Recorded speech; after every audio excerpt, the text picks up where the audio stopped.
So let's take some of our positive energy and direct it outwards.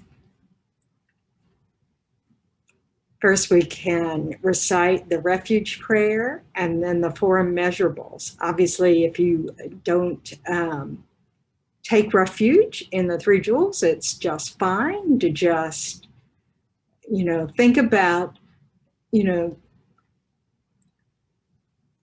what you do take refuge in, what you can rely on. We can rely on our inner wisdom. We can rely on the wisdom that we're listening from others, the truths that we feel are certain, and that we want to live according to those. So,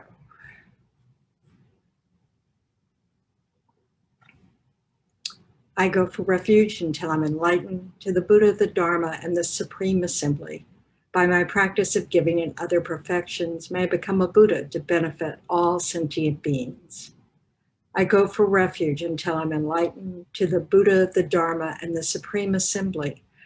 By my practice of giving and other perfections, may I become a Buddha to benefit all sentient beings. I go for refuge until I'm enlightened to the Buddha, the Dharma, and the Supreme Assembly. By my practice of giving and other perfections, may I become a Buddha to benefit all sentient beings.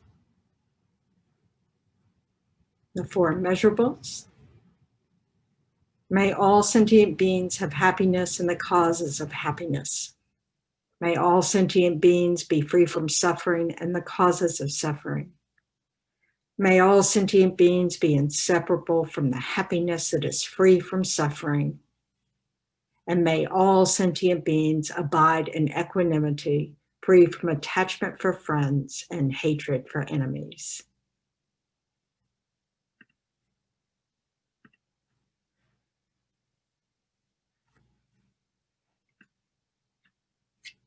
So take a moment to set a motivation for this class, for this time we spend together.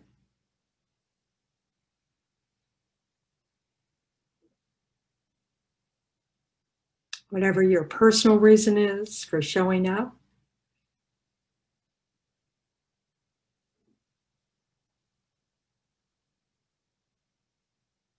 Really determined to use your time well,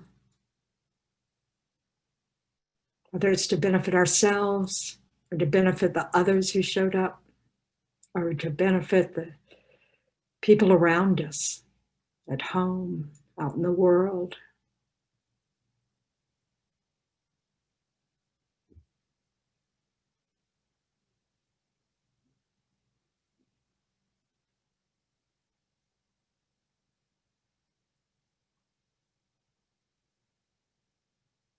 So one of the joys of community is that, sometimes when we're present, we don't need much.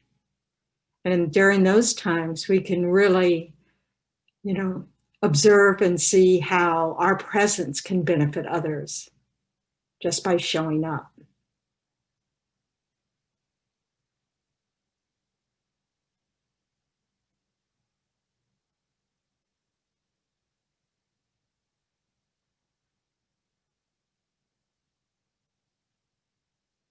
So last week, we've been talking about the, 8 pillars of cultivating joy, being aware, being open to the joy that exists.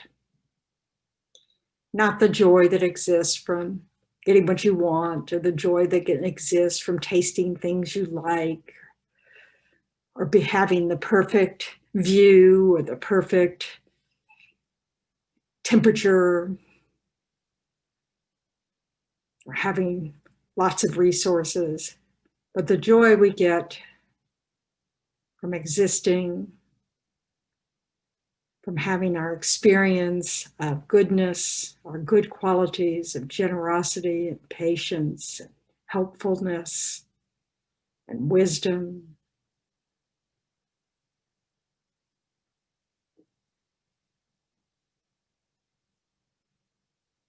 our connectedness to others.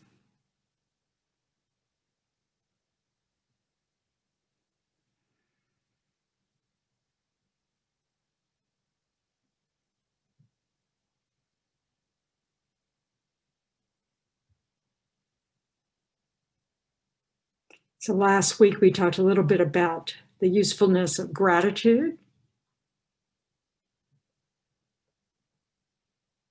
So when we're mindful of things that we have, or people we have, or circumstances we have, when we can generate appreciation and gratitude for all that these people and situations and resources confer on us, we can rejoice. We can rejoice in the goodness of others. We can rejoice in all the hard work that provides all the things that we use. We can rejoice in all our good conditions that are the result of our karma ripening from our past actions of goodness, of wisdom, of compassion, of love, generosity.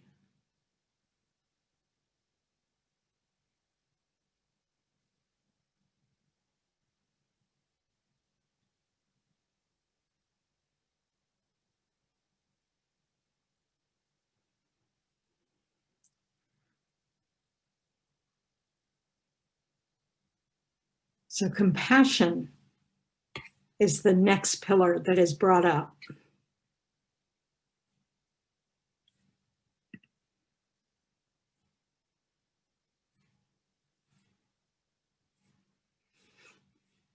And research is really showing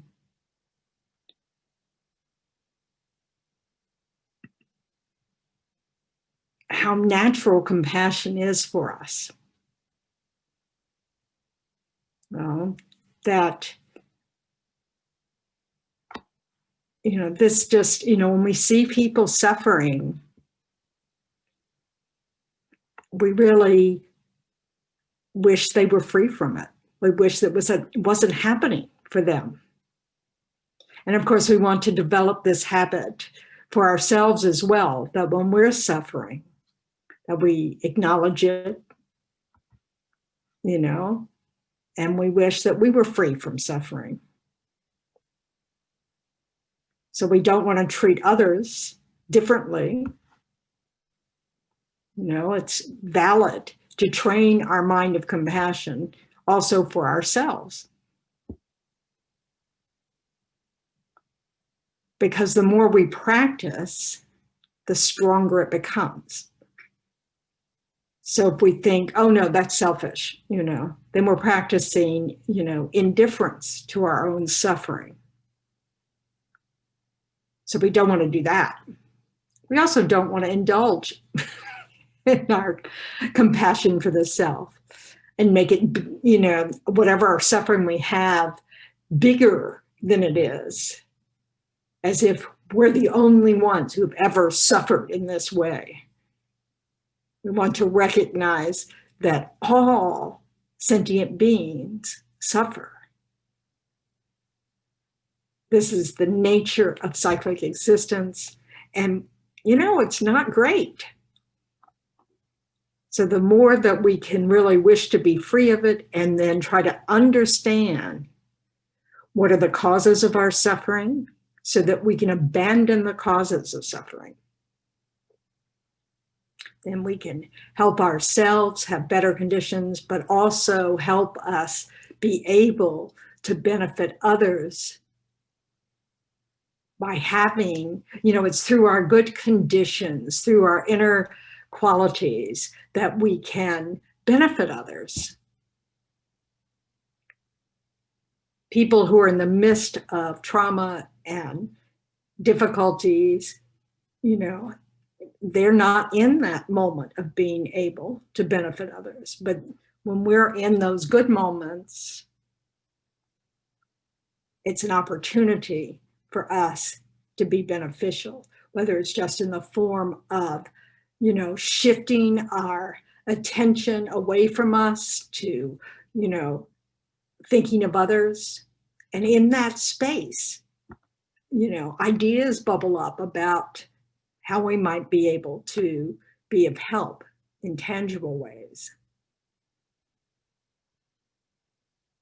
So we had talked about perspective, really being able to step back and see that, oh, just like me,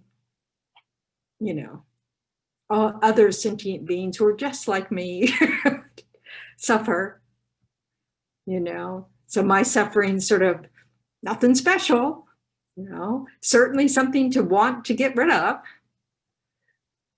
But everybody suffers. And so we don't have to feel like, oh, I'm the only one, or poor me, and give rise to that kind of mind. Instead, we can see our shared connection with other living beings, and help it support us in our compassion for others, in our gentleness with ourselves and others. And this opens us to joy,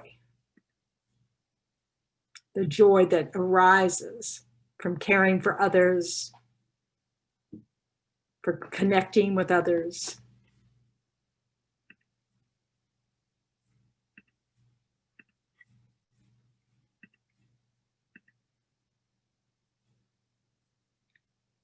So Archbishop Desmond Tutu, in this conversation he was having with His Holiness that resulted in this book, the Book of Joy,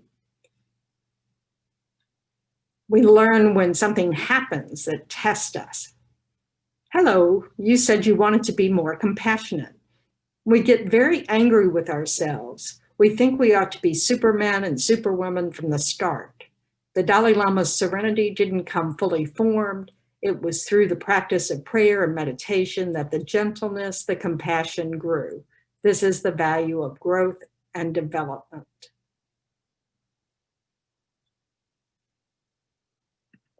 So it's helpful to remember that, this is part of self-compassion, is recognizing, oh, I'm not going to be compassionate in every moment yet because I haven't strengthened that mental muscle to that degree.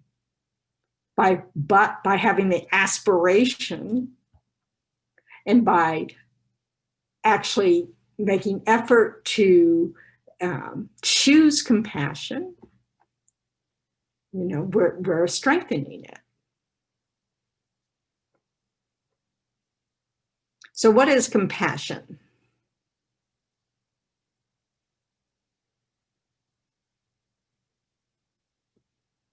I'm sipping water. Go ahead, Robert. Yeah, I was thinking of that. I think you mentioned before, compassion is the wish for well-being. Simply that, I think. And if that's correct. It's simply the wish that someone be free of suffering. Right, free from suffering, right. And then I was thinking, if that's the case, in self-compassion, of course we all wish to be free from suffering. So how do you make that stronger?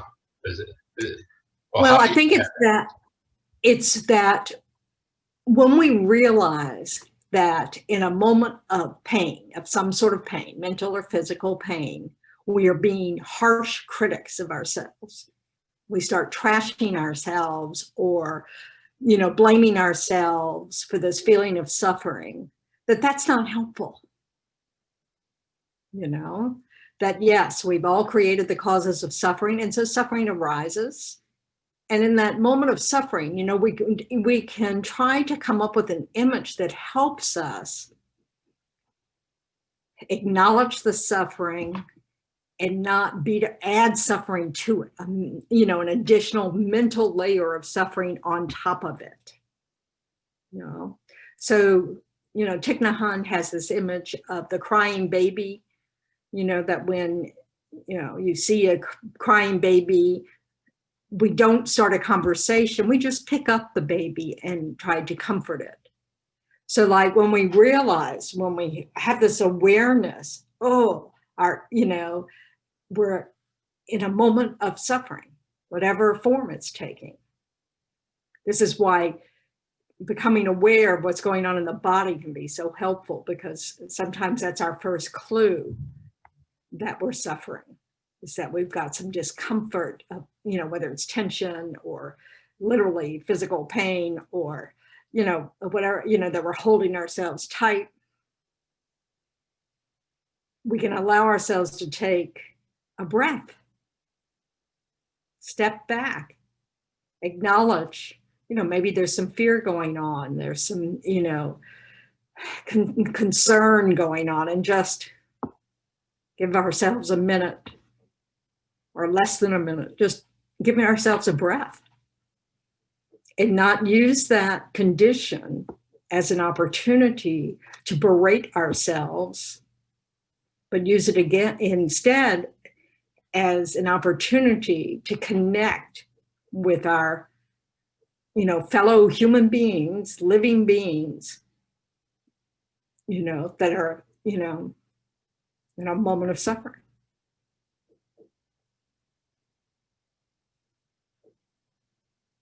So yes, intellectually, we all wish to be free of suffering, yet we spend a lot of time mentally contributing to our suffering by the way we think.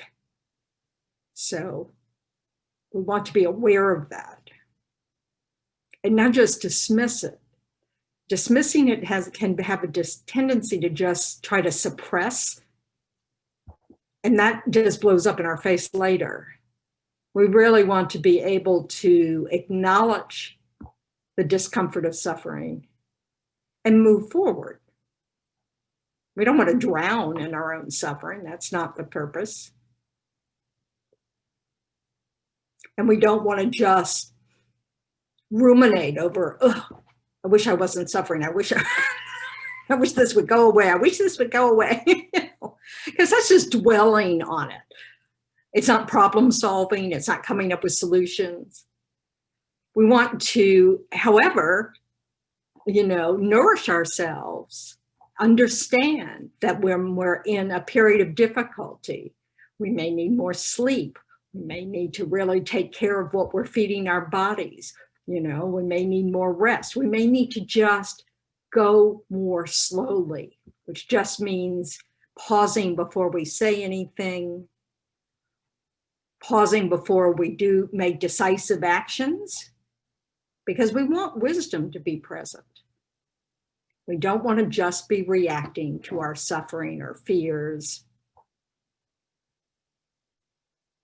And we want to do the same with others. The more that we can see the suffering in our unskillful actions, and see the suffering of the unskillful, it's behind the unskillful actions of others. Sometimes it's just mistaken view, the mistaken view that thinks, look, we're going to have to do it my way because, I have to have it my way or I'm going to suffer. That's just wrong view, and wrong view causes suffering. So the more we can respond to each other and to of ourselves, coming from a place of love and compassion for our suffering, and and for our our lack of understanding, knowing precisely how to remove our causes of suffering, the less we will add on top of our suffering additional suffering by our attitude. And the same with others. We can respond more patiently, more generously to others when they're acting out.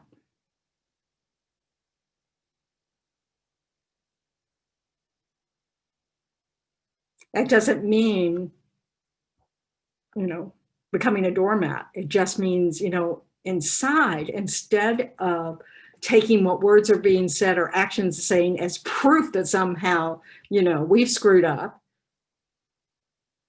we can take it as evidence of the other person's suffering.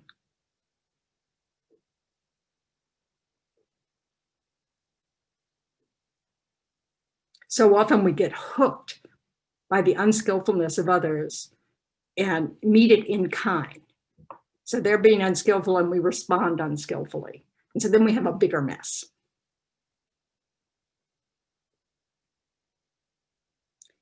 So if we can really strengthen our compassion, that can help reduce a reaction that just makes things worse. I mean, and it doesn't have to make the situation worse. It can just make our inner situation worse. You know, we can put ourselves into turmoil. And that doesn't help.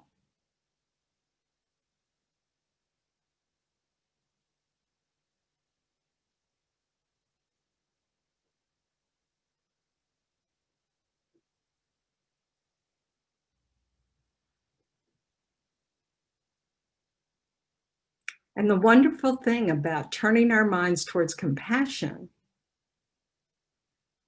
is that we can feel better right away.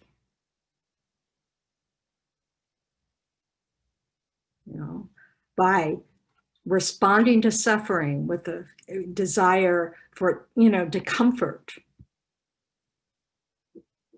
a desire to connect. You know, because in some ways, when we respond to our own suffering with, you know, a voice that says, idiot, you know, that makes it worse, you know? I mean, so it's this, you know, if instead we can respond with, oh, yeah, okay, maybe I made a mistake, whatever. I mean, you know, we can start to relate to how everybody is having that, you know, most people have that same voice in their heads. You know? So just as we, you know, when we're saying something unskillful, sometimes have that voice that go, why am I saying this? This is just not a good thing. So do they. So we can connect to that. We can connect with the, you know, our shared ineptness.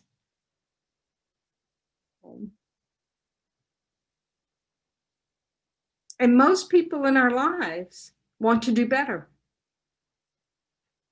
We can connect with that as well. So we can develop a gentleness with our compassion. So it's not the kind of compassion that so you would be free of suffering so that you quit yelling at me. So, you know, or that what is it, like when we're sort of putting ourselves above someone else because we see them as being unskillful and, you know, we're better than that kind of attitude. Yeah. Compassion is not pity. Compassion is just that mind that sees someone suffering and wants to help and wants them to be free of that. Because we know how it feels.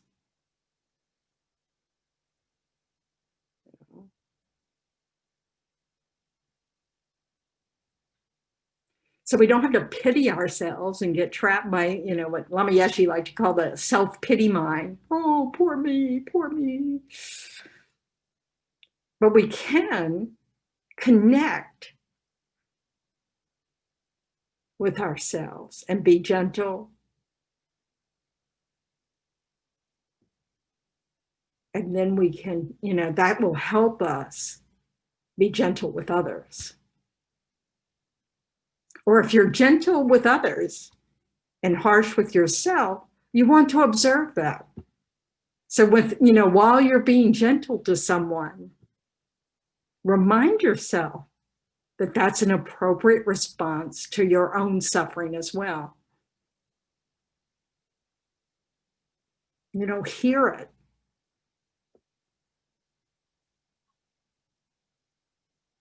Oh.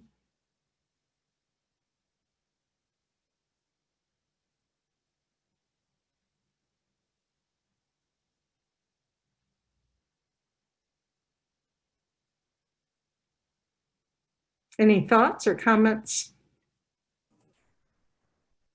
Hello, everyone. Hi, Bobby. So I believe we discussed this previously, but I'd like to try to get some clarification. It mentioned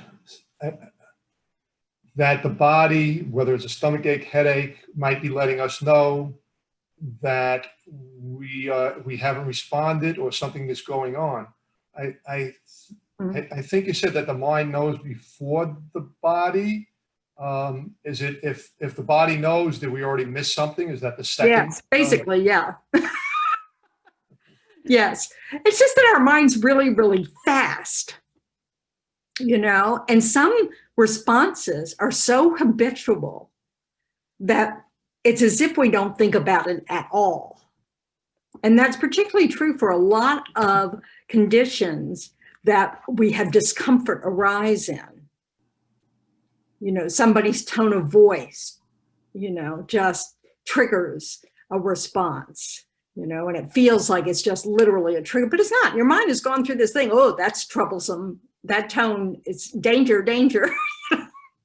But we're not, you know, we don't have to, it's like our, you know, in Western psychology, I guess we call it, you know, our subconscious, you know, it's, you know, but it's really just, it's more of a subtle awareness.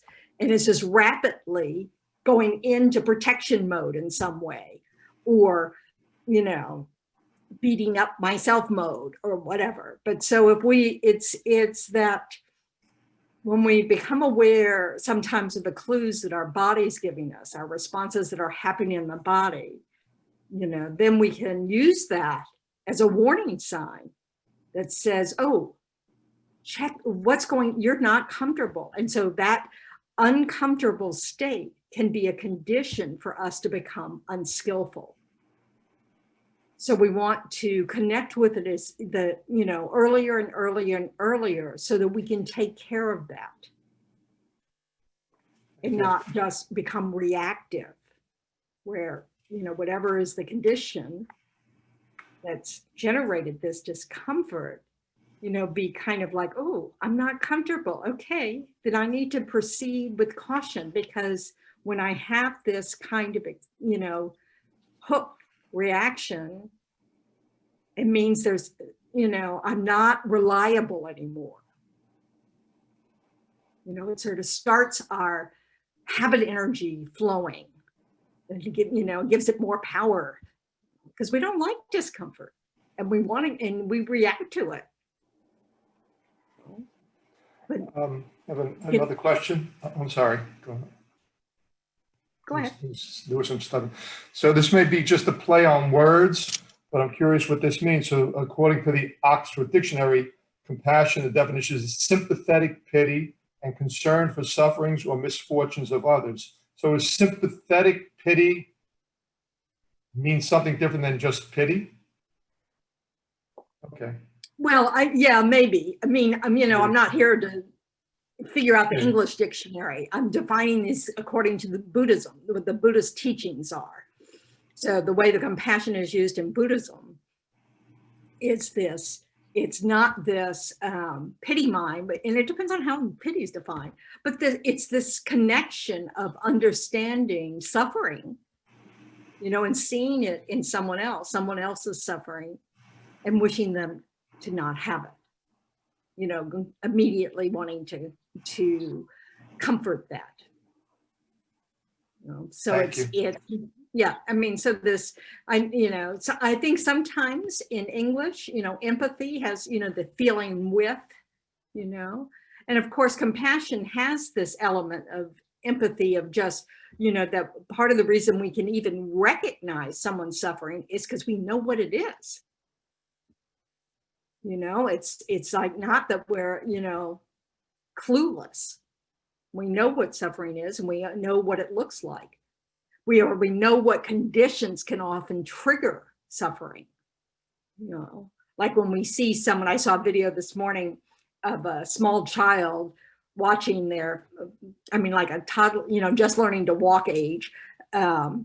His father drops something, and the child, you know, that goes through great effort to stand up and walk over and pick up one of the things dropped and hand it to him.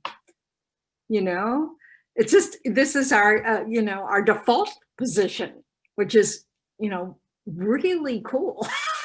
What a lovely thing that this is what we saw. It's like I said a few weeks ago, that there's research that shows that, you know, in a, like in the NICU, you know, when there's a room of babies, you know, and one of them starts crying, you know, the others start crying.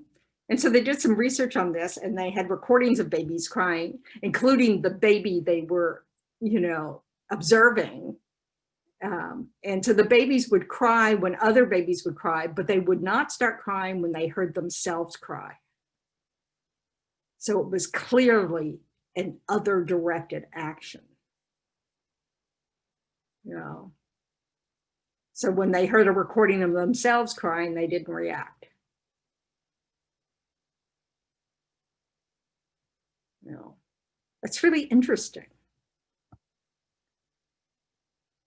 We have this connection, and we want to strengthen it, not weaken it. That doesn't mean we, you know, somehow get ourselves in a state of constant despair. You know, it means being aware that we're all suffering. And perhaps because we're all suffering, having a compassionate framework for our mind is appropriate, you know, is skillful, will improve things for all of us. And when we turn our mind outward, our own self-concerns naturally can't take up as much space. And so we're alleviating some of our suffering, because part of our suffering is, you know, this attention, our attention goes towards it.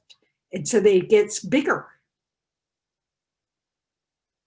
Seems less manageable. But if we keep remembering that we're not alone, we're part of a big group, you know, it can help just lighten our load. You know, it's just this a method of just recognizing, okay, so, and this is the way it is, right? I mean, this is one of the things we teach small children, you know, that, yeah, sometimes things don't go our way, or sometimes it hurts because we fall down, but it's not a big deal. You know, we can handle it. No. Yes, Francesca. Yeah, so recognizing suffering, that's been hard for me, because I've been so used to, you know, sucking everything up, you know, like not saying, you know, oh gosh, I feel bad, or I'm sad, or you know, I'm hurt, or anything like that. So being able to start to recognize my own suffering makes it so you can, when other people are suffering, you can recognize what suffering really is. Like sometimes to even know what suffering is in your own mind. Yes. And then, and like, instead of being angry at somebody else, you can recognize that they're suffering.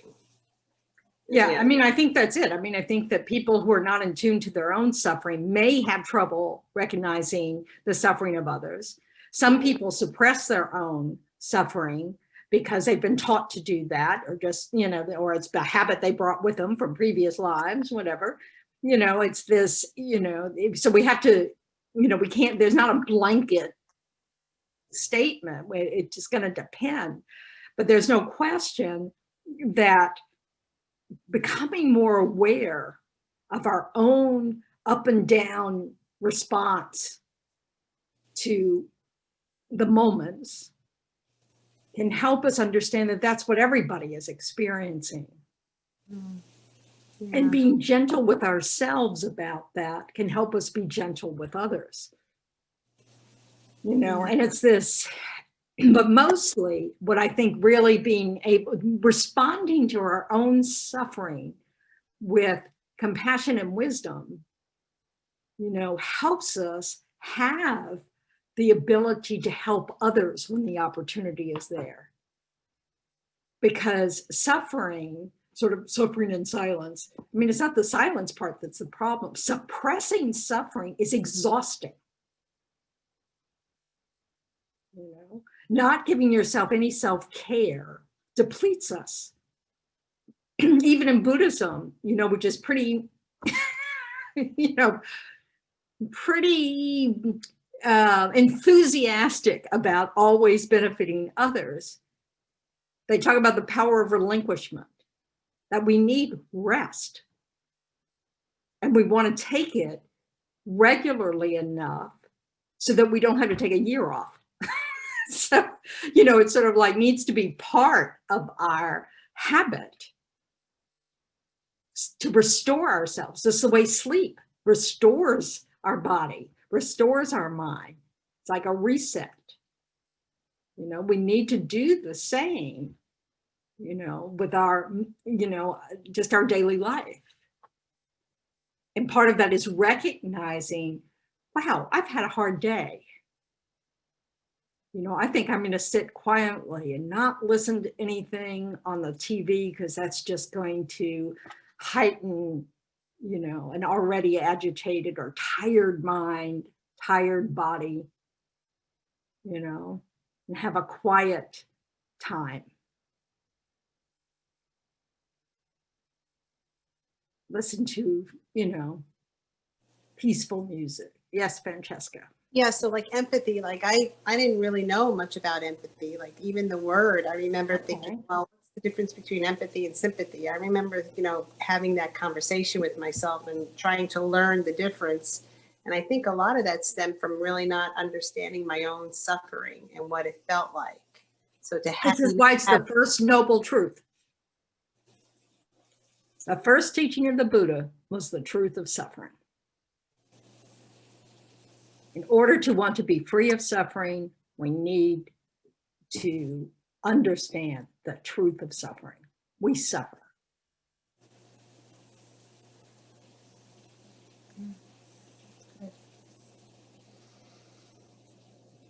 Recognizing the truth of suffering and not just having this sort of intellectual, oh, yeah.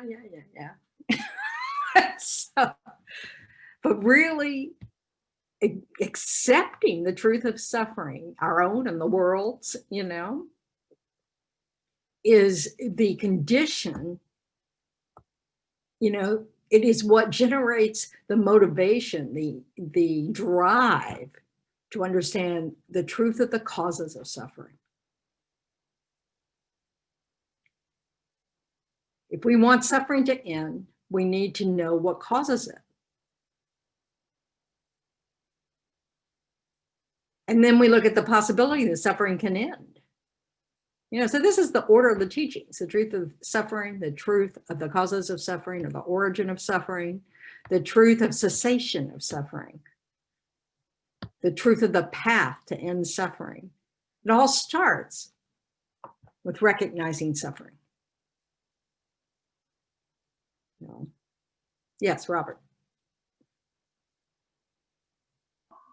Yeah, as you just mentioned, understand the cause. So I've been thinking of this kind of throughout this, and what I'm glad Bali mentioned that that definition, because I mean, what brought up in this culture to think a certain way, and so with that in mind, would you say we would need less compassion if we really understood that the biggest thing that's impacted me, I think, since I've come in here, is the fact that the mistaken belief of who we are, the wrong, what's the proper way to say that? The ignorance of the self. The ignorance of the self. And if say I or whatever approach it from that angle, then I really wouldn't need the compassion in the first place, because I'm mistaken why I'm suffering. Am I explaining that right? Or? Well, of course, the more we understand how things are, the reality of how we exist and how everything exists, then you could kind of say we don't really need compassion except for others who don't know those things. Then we need lots more compassion for them. And in fact, that's the result. You know, when we figure out how things actually exist, we can see all this suffering is not necessary. It arises from ignorance. And that's even a greater, you know, because that means we really, you know, each individual can end their suffering through a process, you know. And so, yes, the kindest, you know, response to our own suffering is, you know, creating that motivation to learn how to end it. And that's the most skillful response. Oh, let me try to understand cause and effect. Let me try to understand how things actually exist. And so one of the consequences of that, the more you practice with this, the more you think about it, is this reality that everybody's suffering in this existence. You know, this is what samsara means. You know, cyclic existence is uncontrolled death and rebirth. It is the nature of suffering. You know, so we can kind of think of all of the suffering in a less devastating way. Because, you know, according to the teachings, even if it kills us, our mind doesn't cease. We just take a new body. You know, so it's getting hooked by the present moment of suffering and causing despair and fear and all this, you know, is kind of fruitless. And, you know, that's not going to help a whole lot. But understanding that, oh, okay, I created the cause for this, blah, blah, blah. So you can go on and on and on. But first, you know, those are all, you know, it takes a while to develop those minds. You know, we really need to recognize that we suffer and that everybody suffers. And that while we're suffering, when that suffering mind has arisen, our actions of body, speech, and mind are not very skillful. So the more we can do some self-care when we're in that, when some suffering state of mind arises, then we at least, the very least, is that we don't add additional suffering. Yeah, Bobby. So about 2 weeks ago, I took a motorcycle trip through Tennessee, Mississippi, Alabama, and I was in a diner in Alabama, and they had a banner hanging, and the banner said, I took a picture of it, "Be kind, for everyone you meet is fighting a hard battle." And I thought, wow, that sums up a lot for me, including my ignorant perception of Alabama. Yeah. Be kind, for everyone you meet is fighting a hard battle. And it was a big banner just hanging right there in that little country. Isn't that wonderful? Yeah, I thought so. Yeah, I mean, so this is what we want to, the attitude we want to develop for ourselves. We're fighting a hard battle, and it's hard. But there's a way out. I mean, a spiritual path are these, you know, this is the, you know, this is probably why we all seek a spiritual path, is to find a better way to handle this hard road, you know, so that we don't contribute to more of the suffering in the world. We don't contribute to more suffering for our own selves. Okay, so let's break out into little groups for a moment, or for 10 moments, 10 minutes. And, you know, share with each other, you know, what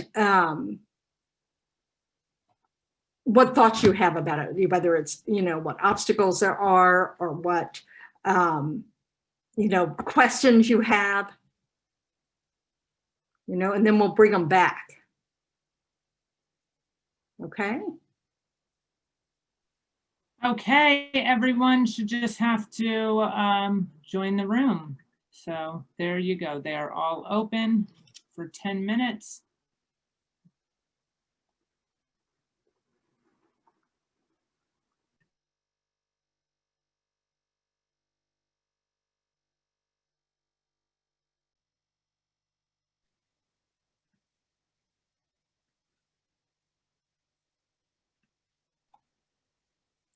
So anybody have anything they'd like to share?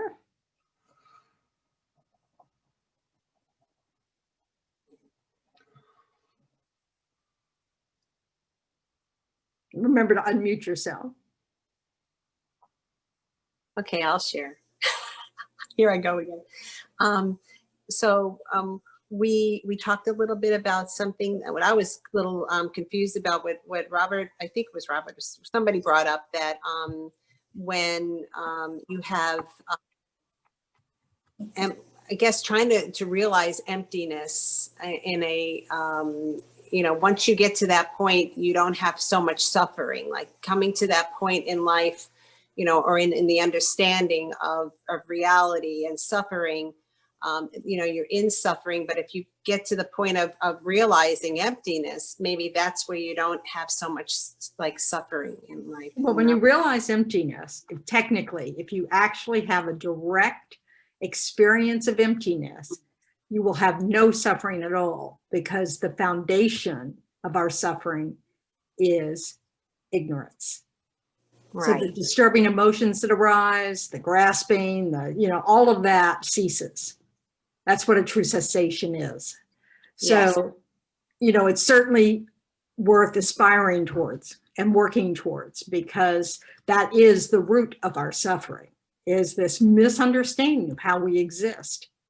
Because our existence continues. We're trapped in this particular kind of existence because we don't understand how we exist. It's not that Buddhas don't exist. It's just that their experience, what they're experiencing as existent is different from ours. Ours is being formed through our ignorance. Enlightened beings' existence is formed through their wisdom. So they just have, they have direct experiences of existence. It's not like our experience at all. So as human beings, now, while we study and try to realize emptiness in meditation and different ways of even intellectually understanding emptiness, if you get like a little glimpse, that almost feels a bit like a freedom or release, or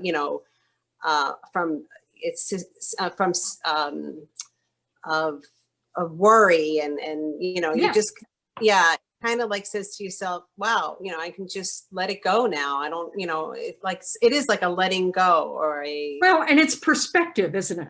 The more that we can step back and have a different perspective on how things are, it's sort of like one way to work with our suffering, enlightening our experience of our suffering, is to reflect on an experience that happened years ago that we found very, very horrible.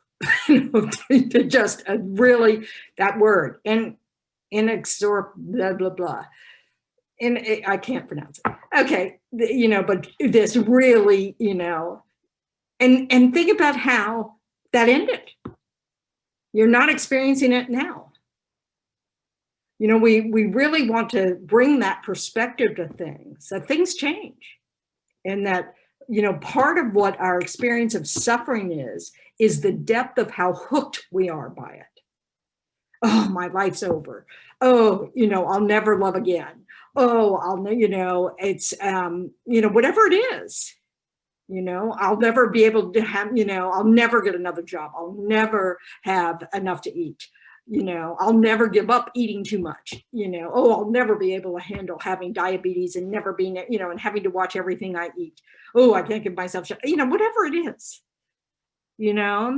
part of that intense suffering is this feeling that it's permanent, that this situation is huge. It's going to devastate my life. you know, and I'll never feel any happiness again. And so if we're looking at some past experience of that, we can know it's not true. So when we start telling ourselves those things, we can counter it. Well, that's not true. It feels that way now, and it's very challenging now, but this will get lighter. I don't know what it's going to look like. You know, it helps us, that ability to step back lightens things right away.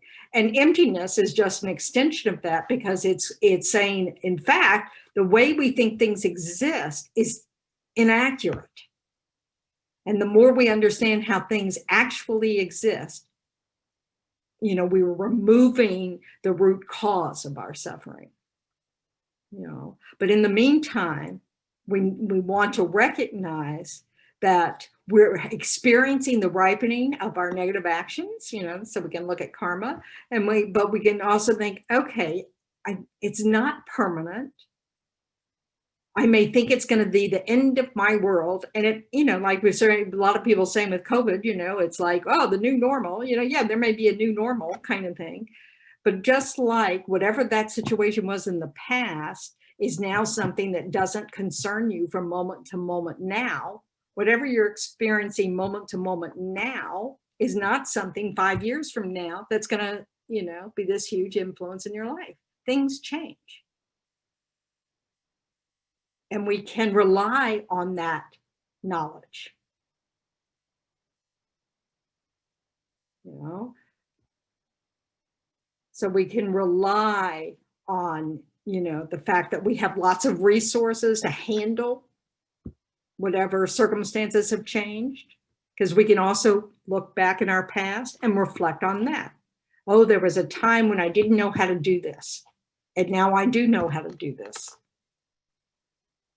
You know, so sometimes we need to, you know, have these kinds of reflections to get a more realistic view of what's happening to us now, so that we don't add to the situation with our mental attitude of making it permanent, of making it much more horrific, of making it so like, you know, feel like, oh, I'm the only one who has this big of a problem or ever made this big of a mistake, you know, whatever. I mean, it's, you know, none of those things are true that we tell ourselves. They're coming from that mind of agitation, you know. So we want to give, you know, be able to step back enough to let some wisdom arise also, you know, so that we can kind of step back and kind of go, oh, okay, yeah, that's not all there is. You know, it's like when we were talking about, you know, big disasters that we all share, you know, that, you know, in a certain area or something, you know, people help each other, all sorts of wonderful things that happen as well. We just have the kindness of our neighbors, the kindness of strangers, you know, all sorts of things happen. So that's going on too, as well as the fire that just burned down the whole town, you know, or the hurricane that took out the power. You know, so we want to recall situations that seem like, you know, there's no way I'm going to survive this, and recognize that, in fact, we did. You know, so we want to be able to, perspective is very important. Compassion for ourselves is very important. Humility of understanding that we don't have all the answers, you know, and that that's okay. And that others, we can rely on others' wisdom. You know, we're not the only ones who are holding the world. You know, we can step back and let someone else take over. Maybe the whole world can take, you know, gravity works. But it's just, you know, it's this, an acceptance, you know, spinning our wheels with, oh, this can't happen, is not helpful. It drains us of energy that we may need. You know, so recognizing the habits of mind that we have that really don't help. You know, it's really important to our developing new habits and letting go of these old habits that are unskillful. Did anybody, other questions about it or obstacles come up for people in their groups or?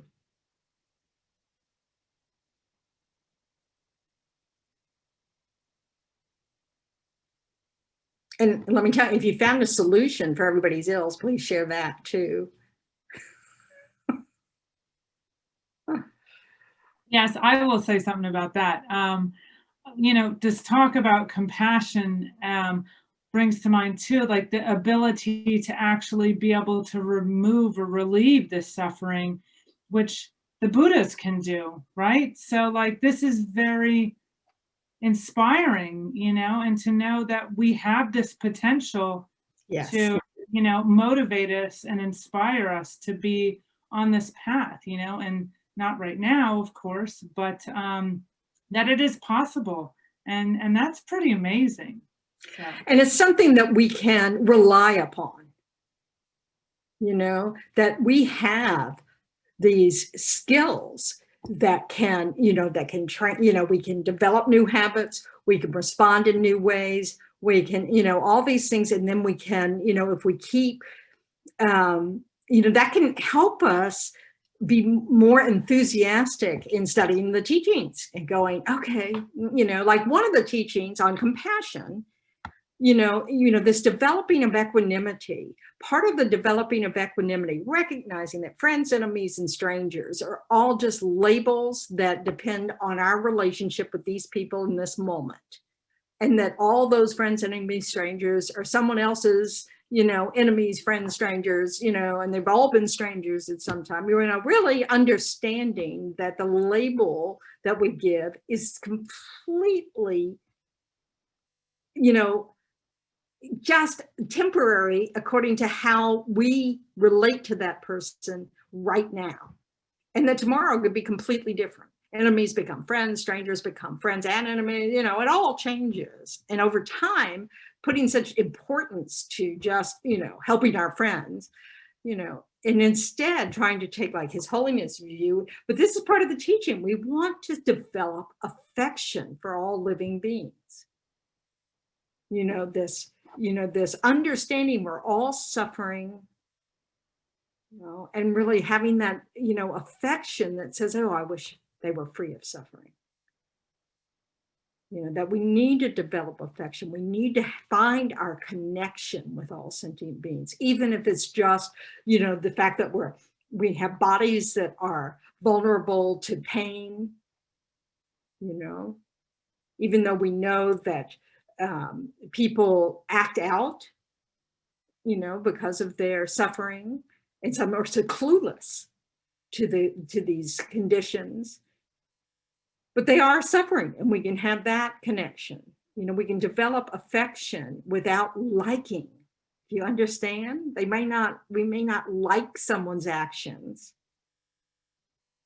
but we can learn to, we can understand if we take that big perspective, that in some other life, this has been our very best friend. We've had time to be best friends with everyone. If you think how long the Big Bang is, if you just look at this one little universe alone,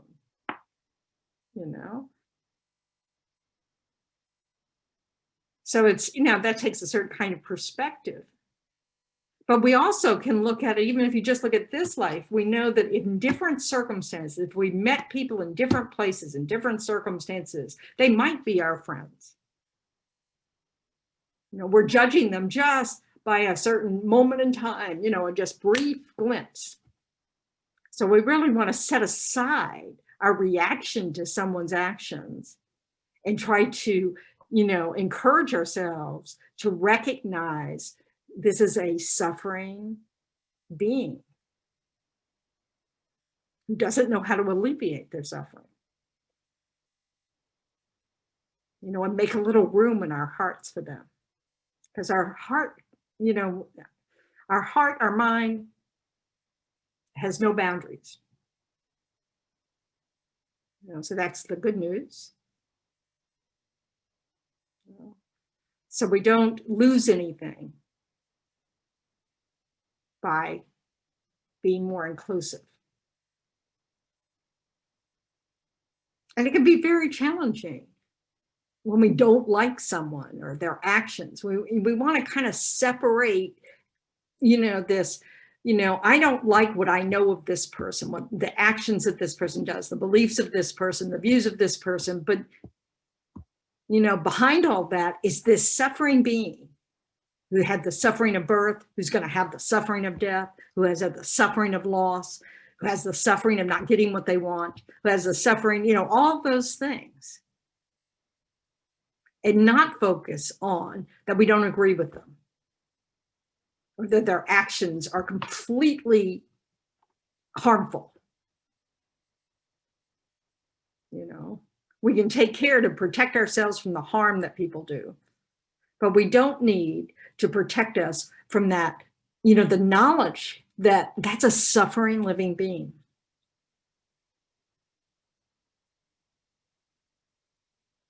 And that was someone's baby.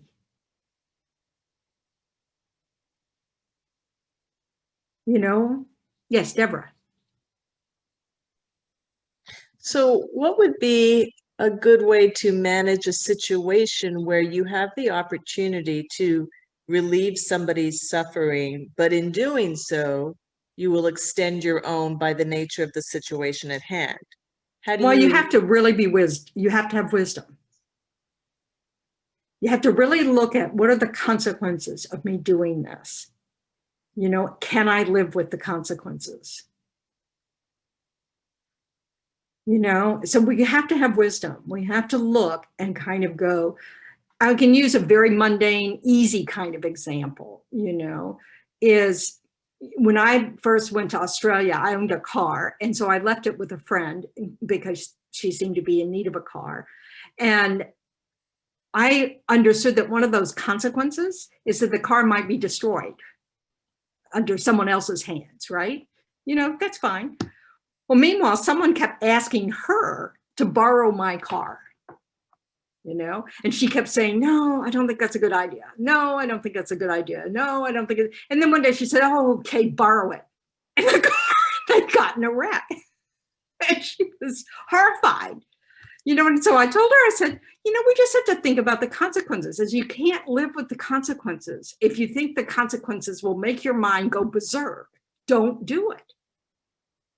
We need to protect our minds.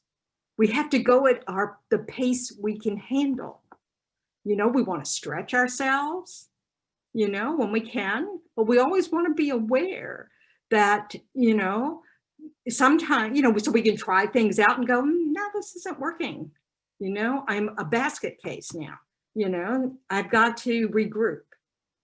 And then other times we'll stretch ourselves and go, oh, this is easier than I thought it would be. I can do this, and we just keep, so we have to,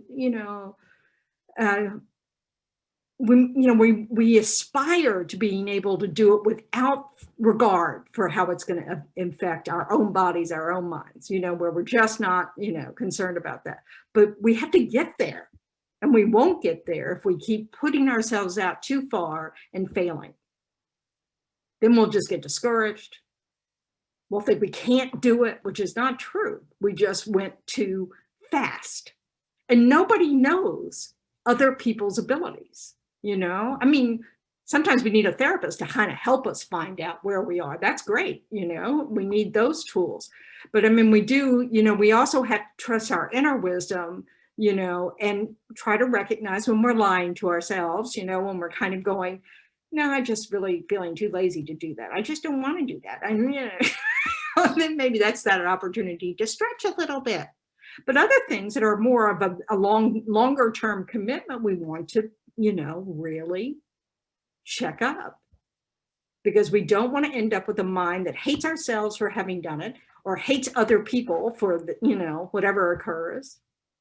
We want to be able to have a peaceful mind that kind of goes, okay, I learned a lot from this experience. Wasn't easy, or it was easy, whatever it is, But we have to, it's good to guard ourselves from conditions that we can't handle, And sometimes, other people won't like us before that. And that's part of we have to handle that. We have to handle the discomfort of saying no, you know? And then if we discover, maybe I wasn't, you know, maybe I was guarding my own wants too much there, then we can, you know, stick our toe out into, you know, a little further, because nothing's permanent. You know? So we could, you know, does that help?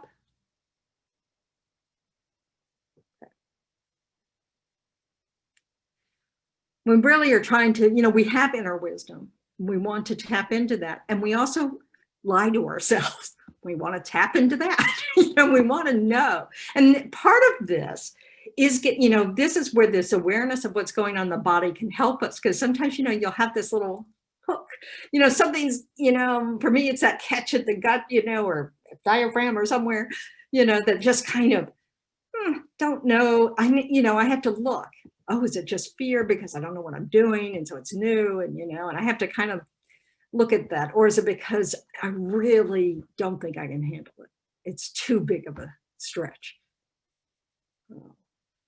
Or we just sense danger, danger, you know, we just, you know, we want to, you know, let our, you know, awareness, you know, let things bubble up so that we have more wisdom.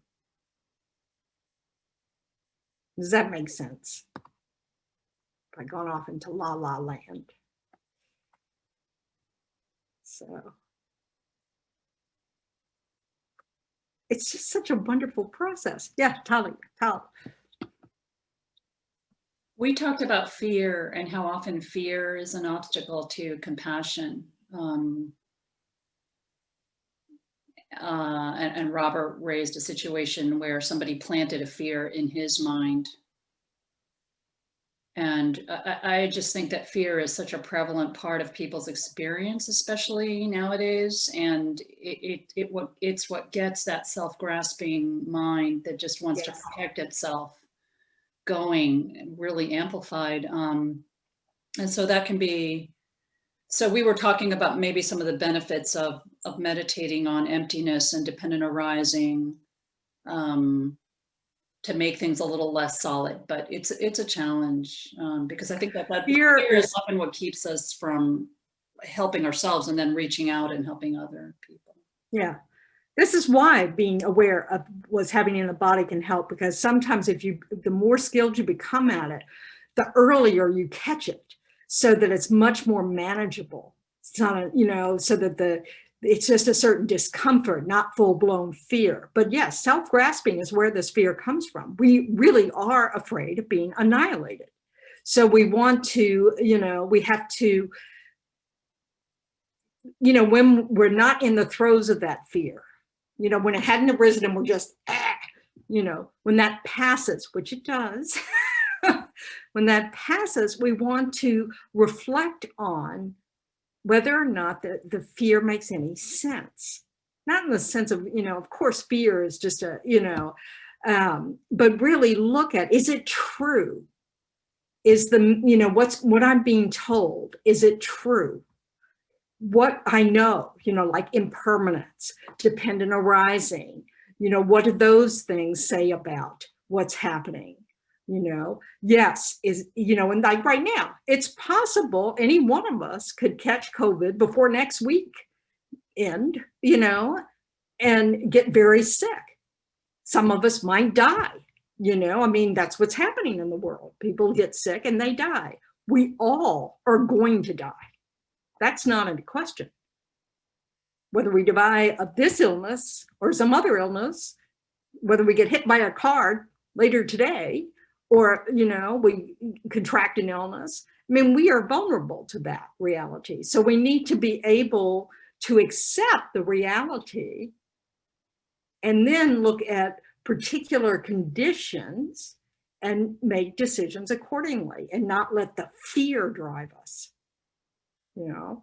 And so just, you know, it's about looking at things, giving ourselves perspective on these things, and also respecting the power of our fear and not acting from that place. Being able, oh, I'm starting, you know, I can feel, I know I have fear arising. So I'm not going to make a decision in this moment. I'm going to step back, take a few breaths, recognize a tiger is not about to pounce on me in this moment, so I can step back. If a tiger's getting ready to pounce, you need to get out of the way. If you realized you've walked into a situation that isn't safe, that you feel like, oh, now this is a COVID infection waiting to happen, you leave. So it's this, but if we're not actually in danger, physical danger, we can't be annihilated because of what's happening in that moment, like our mind and our thoughts. We can try to step back, do what we can to allow that moment to pass, not feed it, not start the storyline going, oh, as we do, but instead just recognize, oh, this has arisen. While it's present in my mind, I need to not do anything, not say anything or do anything that is going to increase my fear. I used to have lots of anxiety, and I would just, my heart would start doing this routine. And when I found out there was nothing wrong with my heart and everything, I just would say, oh, okay, this is panic or anxiety.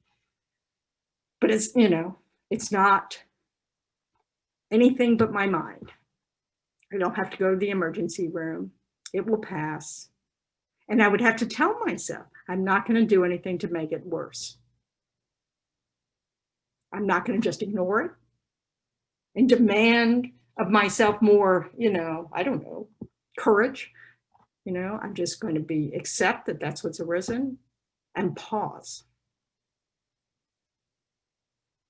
And, feeding it doesn't help.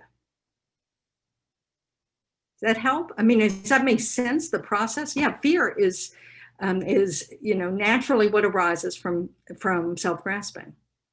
Thinking that, my existence, this body's existence in this moment is the only important thing. When in fact, we're going to have to let go of this body in some moment. So it can't be the only thing that defines what we choose to do.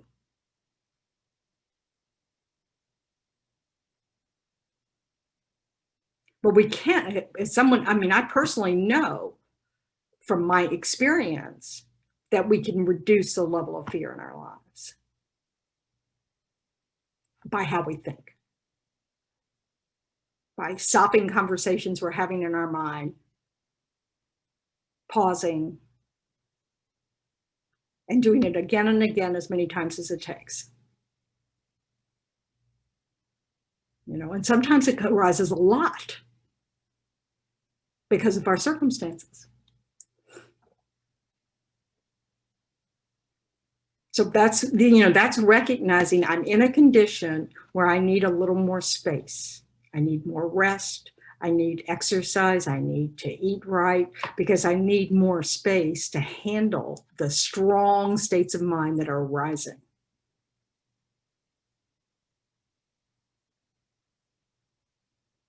I need to slow down and not have huge expectations of myself when fears arise. But then we want to apply our wisdom to it, when we're not in the throes of it, to really look, okay, am I telling myself things that aren't true? Am I making the problem bigger than it is? Is there a remedy to it? And if there's no remedy to it, then, then I'm just making myself crazy by worrying about it.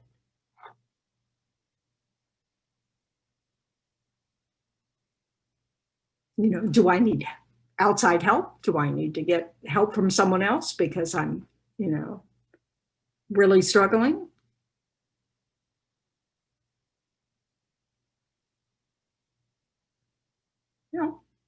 All these things. We have lots of resources. And we just want to be using ones that are helpful as opposed to those that are not. And so a lot of the self-talk we have isn't helpful. So sometimes we have to just ask ourselves, I'm not, I tell myself things like, oh, I'm not listening. Thanks for sharing your concerns, but I'm not listening. I know that sounds hilarious. It's really ridiculous, but it works very well for me. It's sort of like, okay, I just have to be very repetitive with it when I'm, really scared about something. I just have to do it a lot. And now I don't have to do it very much. And there are times when I do because of the circumstances. But overall, it's like I've got a new habit, and that is to not give that experience of anxiety any power, because it's pretty meaningless. It feels like it's going to kill me, but it's not true.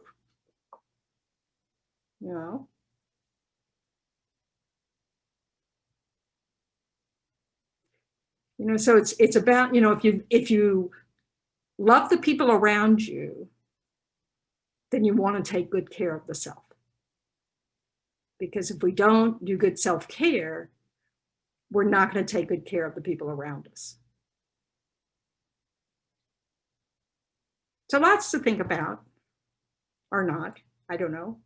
Anyway, anybody have any last burning thing, as we're at the end of our time? Thank you for your participation and your questions and your wisdom.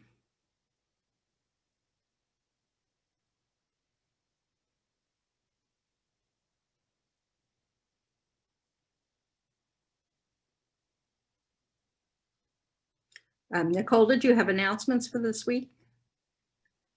Yeah, sure. Thank you. So next Sunday, there will be a new meeting ID registration. So that will be up for November, which also, gosh, marks Venerable Tendron's last month for a few months. So please join on Tuesday nights if you're interested. We just started that course on 7-point mind training. And then also Wednesday evening, we are having a little community meeting with some updates on the new home. If for Tuptinkunga, we do have an offering. If you can see Jack's lovely photo, he's helping manifest this new home for us. So we'll have some updates on that. And thank you everyone who has contributed so generously towards this. We are also still doing a lot of fundraising.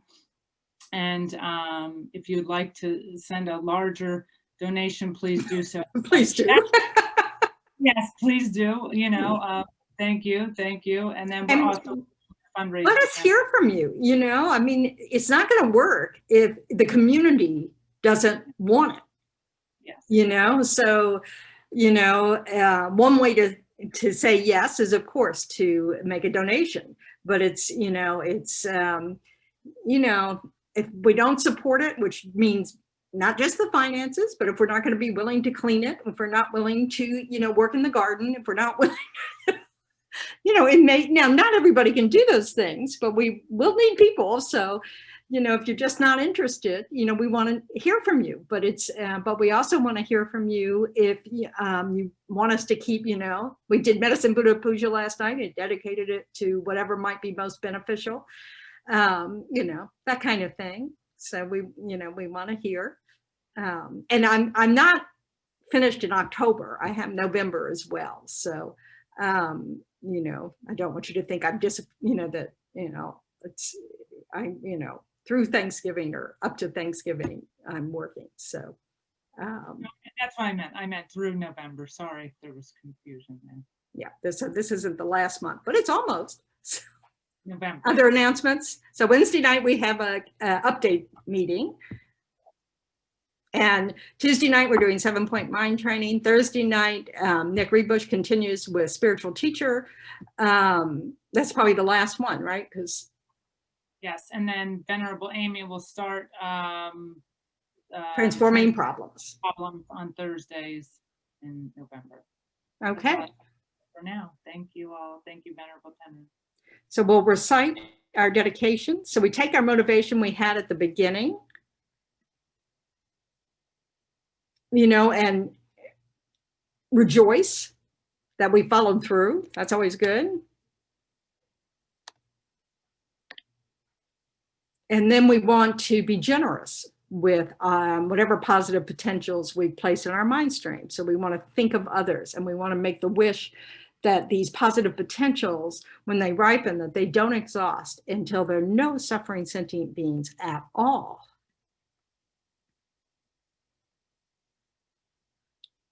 May all beings everywhere, plagued by sufferings of body and mind, obtain an ocean of happiness and joy by virtue of our merits. May no living creature suffer, commit evil, or ever fall ill. May no one be afraid or belittled with a mind weighed down by depression. May the blind see forms and the deaf hear sounds. May those whose bodies are worn with toil be restored on finding repose. May the naked find clothing, the hungry find food. May the thirsty find water and delicious drinks. May the poor find wealth, those weak with sorrow find joy. May the forlorn find hope, constant happiness, and prosperity. May there be timely rains and bountiful harvests. May all medicines be effective and wholesome prayers bear fruit. May all who are sick and ill quickly be freed from their ailments. Whatever diseases there are in the world, may they never occur again. May the frightened cease to be afraid, and those bound be freed. May the powerless find power, and may people think of benefiting each other. For as long as space remains, for as long as sentient beings remain, until then may I too remain to dispel the miseries of the world. And then we want to pray for the long, healthy, happy life of our teachers. So for His Holiness, in the land encircled by snow mountains, you are the source of all happiness and good. All powerful Chenrezig Tenzin Gyatso, please remain until samsara ends. And for Lama Zopa Rinpoche, our spiritual director of the FPMT, you who uphold the subduer's moral way, who serve as the bountiful bearer of all, sustaining, preserving, and spreading Manjana's victorious doctrine, who masterfully accomplish magnificent prayers honoring the three jewels, Savior of myself and others, your disciples, please, please live long.